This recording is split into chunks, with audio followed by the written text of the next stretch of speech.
अस्सलाम वालेकुम dear student. आज हम डिस्कस करेंगे डॉन न्यूज़पेपर के एडिटोरियल। इसका एनालिसिस करेंगे, इसमें जितने भी मुश्किल अल्फाज हुए उनको डिस्कस करेंगे। स्टार्ट करते हैं। सबसे पहला हमारे पास एडिटोरियल है अगफान स्ट्राइक, जो कि जिस डाटे को हम पाक अगफान रिलेशन में इस्तेमाल कर सकते हैं, टेररिज्म में यूज़ कर सकते हैं। आगे हमारे पास रीवैम्पिंग टैक्स पॉलिसी, जिस डाटे को हम इकॉनमी और टैक्स सिस्टम में ऐड कर सकते हैं। तीसरा एडिटोरियल है हमारे पास बिट्रेइंग वुमेन वोटर्स, जिसको हम डेमोक्रेसी में यूज़ कर सकते हैं, वुमेन राइट्स में यूज़ कर सकते हैं, वुमेन एम्पावरमेंट में यूज़ कर सकते हैं। इसके अलावा अकाउंटेबिलिटी में इस्तेमाल किया जा सकता है इस डाटे को। स्टार्ट करते हैं सबसे पहले अगफान स्ट्राइक से। सबसे पहले हम इसका डिस्कस करते हैं क्रक्स कि इसमें क्या लिखा गया है। सबसे पहले हम डिस्कस करेंगे इसका टाइटल। पहला एडिटोरियल है अगफान स्ट्राइक। स्ट्राइक्स मीन अटैक करना किसी पे। तो पाकिस्तान ने अफगानिस्तान के इलाका पाक-तिका में अटैक किया है। अब हम समझते हैं कि क्यों किया है। ये आपके सामने मैप है फाटा का, ये एरिया, ये पारा चिनार, कुरम एजेंसी, वज़ीरिस्तान, ये आजकल अक्सर ख़बरों में रहते हैं, आप लोगों ने इनका नाम सुना होगा। अब ये सारे इलाके इतना फेमस क्यों हैं? क्योंकि ये बॉर्डर शेयर करते हैं अफ़गानिस्तान के साथ। ये देखें, ये जो इसका कोना निकला हुआ है ना, ये है अफ़गानिस्तान में ये सारा, और इसके साथ देखें कितने अफ़गानिस्तान के जो इलाके हैं वो लगते हैं। पाक-तिका ये है, ये काबुल है, अफ़गानिस्तान का कैपिटल। अब होता क्या है कि वहाँ पे जैसे कि हमें पता है कि तालिबान की हुकूमत है और वहाँ पे बहुत ज़्यादा दहशतगर्दी है। तो पाकिस्तान का ये जो इलाका है फाटा का एरिया, ये भी सेफ़ नहीं है। जैसे कि हम लोगों ने अक्सर सुना होगा कुरम एजेंसी का नाम, पारा चिनार पिछले दिनों बहुत ज़्यादा न्यूज़ में था, और इसके अलावा वज़ीरिस्तान का, इसके अलावा कुरम एजेंसी, और यहाँ पे एक रोड भी है कुरम रोड, ये बहुत फेमस है। और अब हो क्या रहा है कि जो पाकिस्तान है, पाकिस्तान ने बॉर्डर क्लोज़ भी किए हैं, जिसकी वजह से इनको ट्रेड के बहुत हमारी इकॉनमी को नुकसान हो रहा है कि हम लोग वहाँ उनके साथ ट्रेड नहीं कर पा रहे हैं। दूसरी साइड पे हमें वर्ल्ड प्रेशर बहुत ज़्यादा है FATF का, कि अपने मुल्क में दहशतगर्दी को ख़त्म करें। और इसके अलावा जैसे हमें पता है कि हमारा CPEC का मनसूबा चल रहा है बलूचिस्तान में, तो उस पर भी जैसे सिक्योरिटी इश्यूज़ हैं उनके मैन पावर को, तो ये सारा नुकसान हमें हो रहा है। तो पाकिस्तान ने क्या किया कि अफ़गानिस्तान के साथ सबसे पहले तो डिप्लोमेटिक वे में सारे मसाइल को हल करना चाहा, लेकिन जब बात नहीं बनी तो उन्होंने उस एरिया पे अटैक कर दिया, ताकि जब तक वहाँ पे दहशतगर्दी ख़त्म नहीं होगी तब तक पाकिस्तान में ख़त्म नहीं हो सकती। क्योंकि जब यहाँ पे ऑपरेशन करते हैं तो वो सारे जितने भी टेररिस्ट हैं वो अफ़गानिस्तान में जाके पनाह ले लेते हैं, और दूसरी साइड पे वहाँ के यहाँ पे आ जाते हैं, जिसकी वजह से वो हमला करते हैं यहाँ पे और फिर दोबारा अफ़गानिस्तान में चले जाते हैं। तो ये बहुत इशू था, सिक्योरिटी इश्यूज़ बहुत ज़्यादा थे, तो पाकिस्तान ने क्या किया, वहाँ पे अटैक कर दिया। अब ये तो हो गया है।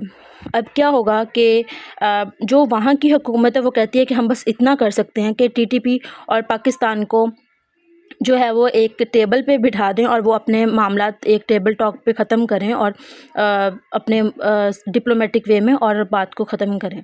लेकिन जब ऐसा भी नहीं हुआ तो पाकिस्तान ने अटैक कर दिया।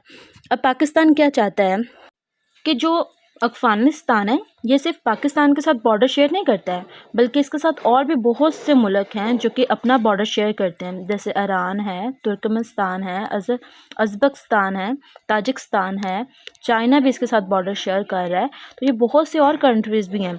वो सारे अफ़गानिस्तान पे जो तालिबान हैं उन पे प्रेशर डालें और उनको कहें कि अपने मुल्क से दहशतगर्दी को ख़त्म करें, ताकि इस रीजन में पीस आ सके, सुकून आ सके, दहशतगर्दी को ख़त्म किया जाए और सारे सिक्योरिटी इश्यूज़ जो हैं उनको ख़त्म किया जा सके। आगे हम स्टार्ट करते हैं एडिटोरियल की रीडिंग। अगफान स्ट्राइक। स्ट्राइक का मतलब है अटैक करना, और ये एक नाउन है, ठीक है। जैसे मैंने आपको क्रक्स में बता दिया कि अफ़गानिस्तान पर स्ट्राइक यानी अटैक किया है पाकिस्तान ने। स्टार्ट करते हैं आगे। इसकी ओपनिंग लाइंस हैं, as the state engage with the Afghan Taliban regime diplomatically, more forceful measures are also being employed to hit terrorist target inside Afghanistan. regime का मतलब होता है गवर्नमेंट, एडमिनिस्ट्रेशन, यानी कि वहाँ पे अफ़गान तालिबान की हुकूमत है, regime है, गवर्नमेंट उनकी है। Diplomatically means internationally, foreign policy के थ्रू, ठीक है। मोर फोर्सफुल मेयर्स यानी कि बहुत अच्छी और हैवी हैंडेड मेयर्स ली गई हैं। Are also being employed to hit, employed mean utilize करना, ये एक वर्ब है, यूटिलाइज करना, to hit terrorist targets inside Afghanistan, के मोर फोर्सफुल मेयर्स ली गई हैं टेररिस्ट को ख़त्म करने के लिए अफगानिस्तान के अंदर। और कहाँ पे ली गई हैं? पाक्तिका में। ये आगे हम रीड करेंगे। आगे है परहैप्स दिस सीमिंगली, ये एक एडजेक्टिव है जिसका मतलब है अपेरेंटली, मीन ज़ाहरी तौर पे या ostensibly. Paradoxical approach have been employed to send the message to Kabul that while Islamabad is ready to talk, it is also willing to strike at anti-Pakistan terrorists inside Afghanistan if the Taliban fail to act. आगे है this appeared to be the gist का मतलब होता है essence, noun, और इसको खलासा कहते हैं उर्दू में, कि of the state message after Pakistan's special representative for Afghanistan met senior Afghan Taliban ministers on Tuesday, and later that night Pakistani jets bombed, as per security sources, TTP camps in Paktika. के आगे है conducting unilateral mean one sided, और ये एक adjective है। Strikes is problematic as it can spark mean activate करना, ये एक वर्ब है। a spiral of hostilities, but the state has communicated to the Afghan Taliban multiple times the need to rein in terrorist, rein in ये एक phrasal verb है जिसका मतलब है कंट्रोल करना, group based on Afghan soil without any concrete measures, concrete measures जो कि अमल में लाई जा सकें, कॉन्क्रीट जो कि प्रैक्टिकल मेयर्स हों, being taken by Kabul. Just last week TTP terrorist attacked a post in South Waziristan, causing the martyrdom of at least 16 troops. There have been hundreds of attacks conducted by militant groups. Militants भी कहते हैं दहशतगर्दों को। In the outgoing year, many of these are believed to have been carried out by terrorists operating from base located in Afghanistan. With Afghanistan, the state has done the right thing by re-engaging with the Afghan Taliban. Reports indicate that the Taliban government has started shifting militants away from the Pakistan border. Islamabad needs to encourage this process so that malign actors are relocated far from our frontiers. आगे है diplomatic engagement should continue with emphasises on the fact that the cordial mean friendly, और एक adjective है। Cordial ties can not develop if anti Pakistan group continue to operate with freedom from Afghanistan. यानी कि एक तो जो उनका तालिबान का जहाँ पे वो रहते हैं जो कि पाक्तिका है वो एरिया पाकिस्तान के जो बॉर्डर हैं उनसे दूर कर दिया जाए। दूसरा, डिप्लोमेटिक इंगेजमेंट जो है वो बहुत इम्पोर्टेंट है ताकि हम लोग पाकिस्तान और अफ़गानिस्तान के रिलेशनशिप जो है वो अच्छा हो सके, बिल्ड हो सके, ताकि तजारत अच्छे से हो सके, बॉर्डर क्लोज ना करना पड़े। Pakistan should also continue to coordinate with other regional states to send a common message to Kabul regarding the need for greater counter-terrorism efforts by the Afghan Taliban. ये वही वाली बात है जो मैंने स्टार्टिंग में बताई थी कि पाकिस्तान को चाहिए कि वो जो आसपास उसके साथ बॉर्डर और कंट्रीज़ जो शेयर करते हैं रीजनल स्टेट्स, उनको कहें कि एक कॉमन मैसेज, जो कि क्या हो कॉमन मैसेज, काउंटर टेररिज्म, किसको भेजें, अफगान तालिबान को, ताकि मुल्क में और रीजन में एक पीस कायम हो सके। Secondly, we must do more to protect our own frontiers, कि हमें अपने खुद के बॉर्डर भी ज़्यादा सेफ करना पड़ेंगे, प्रोटेक्ट करना पड़ेंगे। While it is expected of neighbours not to let their soil to be use against us. यानी कि जैसे फाटा का एरिया मैंने आपको दिखाया था, अगर वो सारा ही तालिबान और टेररिस्ट का शिकार हो रहा है तो इसका मतलब है कि हमें अपने नेबर कंट्री से अपनी जो ज़मीन है, सरज़मीन, उसको महफूज रखना पड़ेगा ताकि वो हमारे ख़िलाफ़ जो है वो इस्तेमाल ना की जाए। Protecting our frontiers is primarily our own responsibility, ये हमारी अपनी ज़िम्मेदारी है। There needs to be closure monitoring of our borders to ensure that terrorists are not able to sneak in, ताकि वो हमारे मुल्क में ना आ सके, इन्फॉर्म ना कर सके, स्नीक मीन कि क्रीपिंग ना कर सके, इंफॉर्मेशन शेयर ना कर सके। Moreover stricter action must be taken to ensure terrorist groups are not able to establish a foothold. Foothold mean कि वो अपनी पोजिशन वहाँ पे ना कर सके। फुट होल्ड एक नाउन है और इसका मतलब है ग्रिप, पोजीशन कायम करना, अपने पंजे गाड़ना। इन बलोचिस्तान में और केपीके में, क्योंकि ये दोनों जो हैं वो अफगानिस्तान के साथ इनका बॉर्डर लगता है।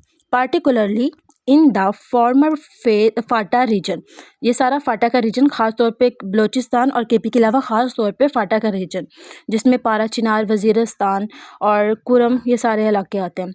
Countering armed groups will continue to be a major challenge in 2025, and the state must proactively meet this threat in order to establish lasting peace.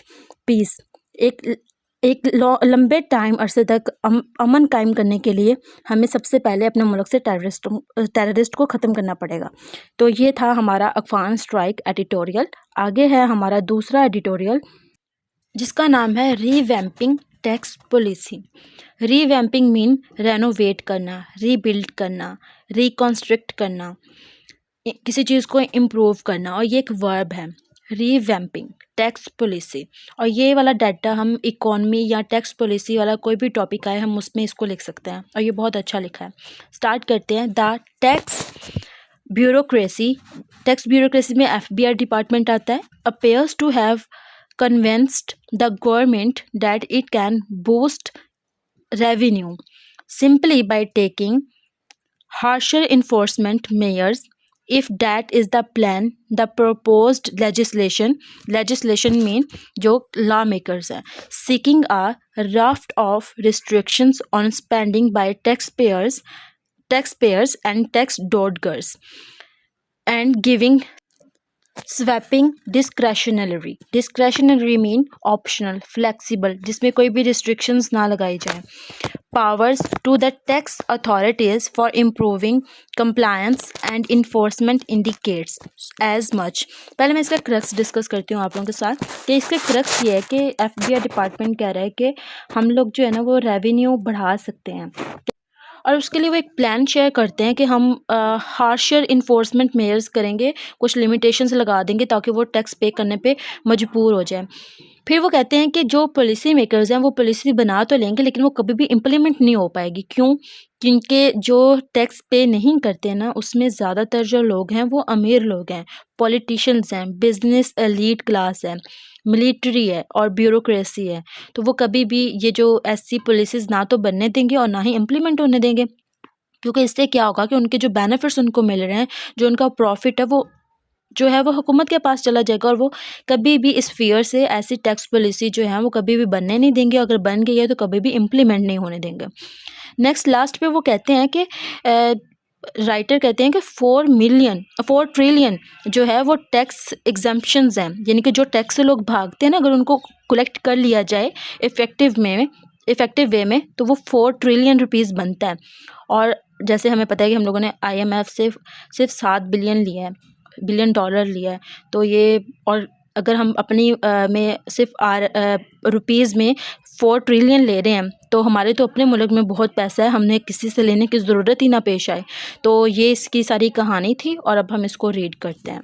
और इसका डाटा आप इकॉनमी में, और कि सिर्फ अगर हमारा टैक्स सिस्टम सही हो जाता है तो हम लोग अपने पाँव पे खुद खड़े हो सकते हैं और अपनी इकॉनमी और अपने मुल्क से इन्फ्लेशन ख़त्म कर सकते हैं। फिर हमें कोई भी कंडीशंस नहीं मिलेंगी, जैसे कि IMF हम पे कंडीशंस लगाता है और फिर हमें पैसे देता है और हमारे मुल्क में इंटरवेंशन करता है, तो ये सारा कुछ ख़त्म हो जाएगा। अच्छा, तो इसकी जो स्टार्टिंग लाइन थी, tax bureaucracy mean FBI department boost revenue mean expand कर देना रेवेन्यू जो कि मुल्क में हमारे जैसे टैक्स से पैसे कलेक्ट होते हैं वो revenue. Simply by taking harsher एक एडजेक्टिव है जिसका मतलब है severe enforcement measures if that is the plan the proposal legislation mean law makers seeking a raft mean large raft of restrictions के large collection of restrictions on spending by tax payers and tax dodgers and giving swapping discretionary और dodgers means ऐसे tricks अपनाना ताकि वो जो tax हैं वो ना दे सकें। टैक्स एग्जेम्पशंस कहते हैं उसको dodgers and giving swapping discretionary mean flexible unrestricted flexible और ऑप्शनल। इसका मतलब ये है powers to the tax authorities for improving compliance एक नाउन है जिसका मतलब है obedience and enforcement indicate as much. The miracle ये एक नाउन है जिसका मतलब है मौजज़ा wonder of uplifting the abysmally एक एडजेक्टिव है जिसका मतलब है terrible extremely bad way. Low tax to GDP ratio from below 10% to 13.5% is never going to happen. It is not that the policymakers are not aware of the reason as to why the majority of citizens and business are not reluctant mean hesitate, unwilling और ये एक adjective है to become part of the corrupt and iniquitous means sinful और इमोरटल tax system क्योंकि वो tax से भागते हैं इस बात का पॉलिसी मेकर्स को भी पता है। To become a part of the corrupt and the iniquitous tax system it is just that nobody politicians business elite military bureaucracy etc wants to fix the broken tax policy for fear of losing their privileges एक noun है जिसका मतलब है benefits कि यही जो politicians हैं businessman हैं और एलीट क्लास मिलिट्री ब्यूरोक्रेसी यही जो हैं ये टैक्स पॉलिसीज़ के जो भी टैक्स पॉलिसीज़ बनाई जाती हैं उनको कभी भी फिक्स नहीं होने देंगे और क्यों with the fear of losing their privileges ताकि उनके अपने बेनिफिट्स को नुकसान ना पहुंच सके। और फिर जब वो टैक्स पे नहीं करते तो गवर्नमेंट जो है वो इनडायरेक्ट टैक्सेस लगाती है। जब वो इनडायरेक्ट टैक्सेस लगाती है तो वो फिर जो कॉमन मैन है पाकिस्तान का उसको सारे पैसे भरना पड़ते हैं इनडायरेक्ट टैक्सेस लगा के ख़ास तौर पे salary classes. Next, hence, it was odd to see the finance minister and FBI chief telling a parliamentary panel with a straight face that they could pull off.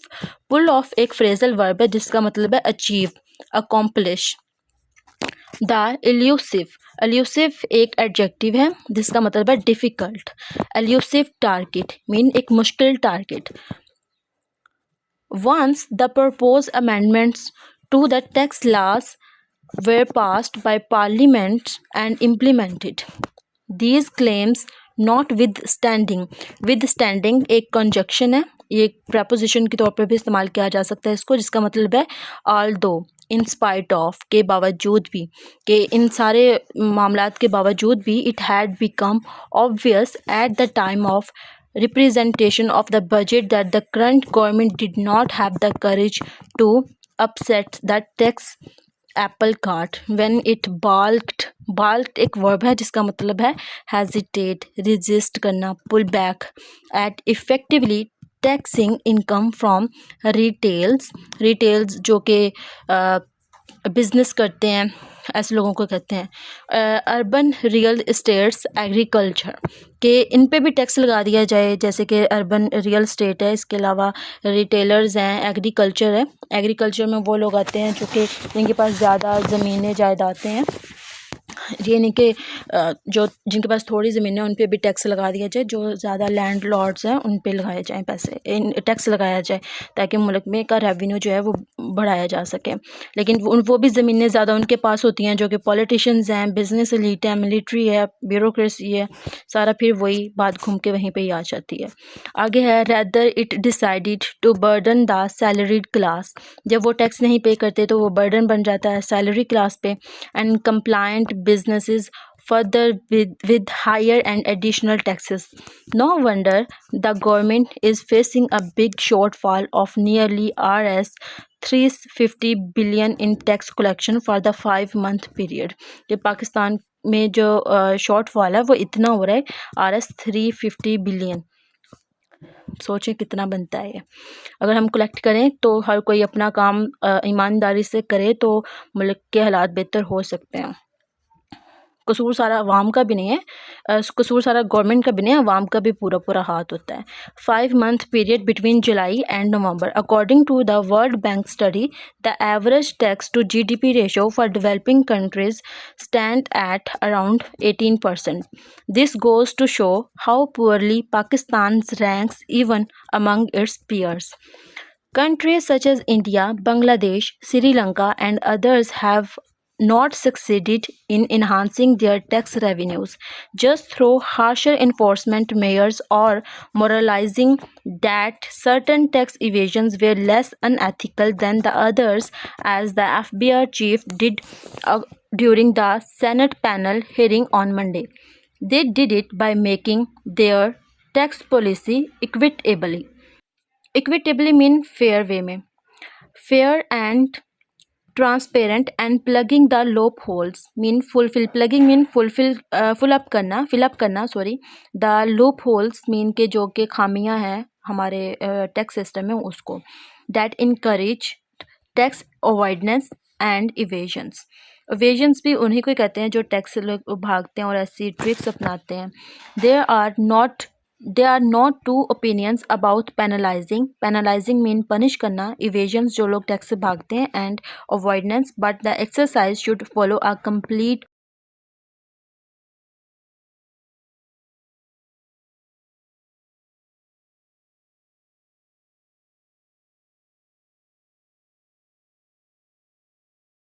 overhaul of tax policy. Overhaul mean repair करना, and administration, and the abolition of exemptions worth Rs 4 trillion to politically influential lobbies. कि अगर हम सिर्फ tax collect करें तो हमारा 4 trillion बनता है और ये एक अच्छी खासी अमाउंट है. तो ये था रिवैम्पिंग टैक्स पॉलिसीज़, और इसको आप इकॉनमी और टैक्स पॉलिसीज़ वाला कोई भी क्वेश्चन आया तो हम उसमें ऐड कर सकते हैं इसको. आगे आता है हमारे पास बीट्रेइंग वुमेन वोटर्स. बीट्रेइंग मीन डिसीव, धोखा देना. ये बहुत अच्छा है, इसको हम डेमोक्रेसी में ऐड कर सकते हैं, वुमेन पावरमेंट में यूज़ कर सकते हैं. इसके अलावा वुमेन वोटर्स में, डेमोक्रेसी में, अकाउंटेबिलिटी में, ये काफ़ी जगह पे इस्तेमाल किया जा सकता है इसके डाटे को. इसमें सिर्फ यही वाली बात है कि जो वुमेन वोटर्स हैं वो जो मरदमशुमारी के मुताबिक हाफ़ पॉपुलेशन पाकिस्तान की ख़वातीन पर मुश्तमिल है, जिसमें से वोट जो है वो बहुत कम ख़वातीन देती हैं. इवन के यहाँ पे एक एरिया का नाम लिखा है बनर्स, जिसमें सिर्फ 0 पोलिंग हुई है सिर्फ ख़वातीन की, उसमें किसी भी खतून ने वोट नहीं दिया. तो वो कहते हैं कि जबकि जो कि the commissions defence that section 9(1) of the elections act, उसके थ्रू जो था ये कहा गया था कि अगर 10% टर्न आउट वुमेंस का ना हुआ तो जो इलेक्शंस होंगे वो कंसिडर नहीं किए जाएंगे, बल्कि उस एरिया में दोबारा लिए जाएंगे जिसमें 10% इन्वॉल्वमेंट ख़वातीन की ना हुई. लेकिन ऐसा कुछ भी नहीं हुआ. जैसे कि बर्नर का एरिया है जो, वहाँ पे 0 पोलिंग थी ख़वातीन की, तो ये वाला भी फेल था. तो इसमें हम लोग ऐड कर सकते हैं इस डाटा को कि डेमोक्रेसी में कि इक्वलिटी नहीं है, कि वुमेंस तो वोट दे ही नहीं रही हैं. दूसरी साइड पे अकाउंटेबिलिटी नहीं है, कि इसके बावजूद कि अगर लिख दिया गया है इसमें सेक्शन में कि इलेक्शन एक्ट में ये लिख दिया गया है कि 10% अगर ख़वातीन का टर्न आउट नहीं होगा तो ये कंसिडर नहीं होगा, उस वोट को जो है वो वॉइड कर दिया जाएगा, उसको डिक्लेयर नहीं किया जाएगा कि वोटिंग नहीं हुई है, बल्कि दोबारा ली जाएगी. तो ऐसा कुछ भी नहीं हुआ है. तो इसमें हम लिख सकते हैं. और अगर वुमेन के वोटिंग क्यों नहीं हुई है, इसमें कुछ ज़ाहिर सी बात है, सोशल और कल्चरल रिस्ट्रिक्शंस होंगी, बैरियर्स होंगे, जिसकी वजह से ख़वातीन वोट देने नहीं आई. तो हम फिर इसको उस पॉइंट ऑफ व्यू से लिख सकते हैं कि वुमेन एम्पावरमेंट और डेमोक्रेसी में और अकाउंटेबिलिटी या इस तरह का कोई भी टॉपिक आया तो हम इसको उसमें ऐड कर सकते हैं. स्टार्ट करते हैं. ये इसका क्रक्स था. अब हम इसकी रीडिंग करते हैं. The ECP means election commission of Pakistan. ECP's recent pledge mean वादा करना, अहद करना, गारंटी देना, ये एक नाउन है। To eliminate the gender gap, हाँ इसको हम जेंडर गैप में भी लिख सकते हैं कि जेंडर इक्वालिटी नहीं है, इसमें भी हम इसको ऐड कर सकते हैं। Gender gap among voters falls flat. Falls flat एक इडियम है जिसका मतलब है फेल। कोई भी एक टारगेट है, कोई एक मिशन है, उसको हम अचीव करने में फेल हो गए हैं, तो फॉल्स फ्लैट मीन्स के फेल टू गेट और अचीव आवर टारगेट, और ये एक इडियम है। In the face of troubling revelations, revelations mean के कोई भी अब जो रिपोर्ट आई है उसके मुताबिक about women's participations in the general elections, according to the Pathan Coalition's 38, the turnout of women in multiple polling stations across KP